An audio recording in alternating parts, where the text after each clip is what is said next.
జనగామ జిల్లా మాతా శిశు ఆరోగ్య కేంద్రం అరుదైన ఘనత సాధించింది. జనగామ జిల్లా పసరమట్ల మాతా శిశు ఆరోగ్య కేంద్రం కేవలం 12 గంటల వ్యవధిలో 36 ప్రసవాలు చేసి అరుదైన ఘనత సాధించింది. ఈ ఘనత తెలంగాణలో మొట్టమొదటిదిగా నమోదైంది.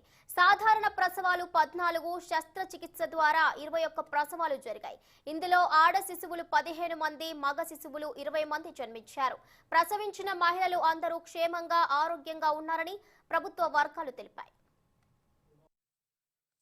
రాజు medical superintendent district hospital Janagama and MCH hospital నిన్న 9వ తారీఖు 1వ నెల 2023 మరి 10వ తారీఖు 1వ నెల 2023 9 గంటల నిన్న ఉదయం 9 గంటల నుంచి ఈరోజు ఉదయం 9 గంటల వరకు 36 డెలివరీలు అనేవి మాతా శిశు ఆరోగ్య కేంద్రంలో జరిగినవి.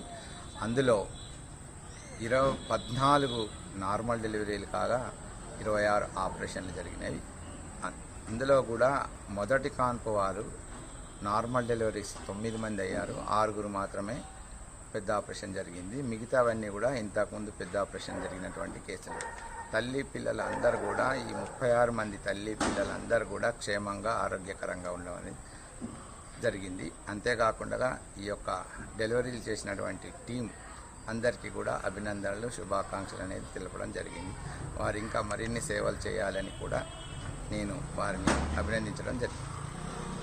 హరీష్ రావు గారు ప్రతి నెల సమీక్ష చేస్తూ డాక్టర్ల యొక్క పనితీరు మెరుగుపరచుకోవాలి, మరి యొక్క వైద్య సేవల్లో కూడా సాధారణ ప్రసవాలను పెంచాలనేటువంటి ఉద్దేశంతో మాతా శిశు ఆరోగ్య కేంద్రంపై నెలసరి సమీక్షల్లో కూడా జనగామ హాస్పిటల్ ప్రతి చిన్న జిల్లాలలో రాష్ట్రంలోనే మొదటి స్థానం ఉంది. అంతేకాకుండా నాణ్యమైనటువంటి వైద్య సేవలను అందరికీ అందుబాటులో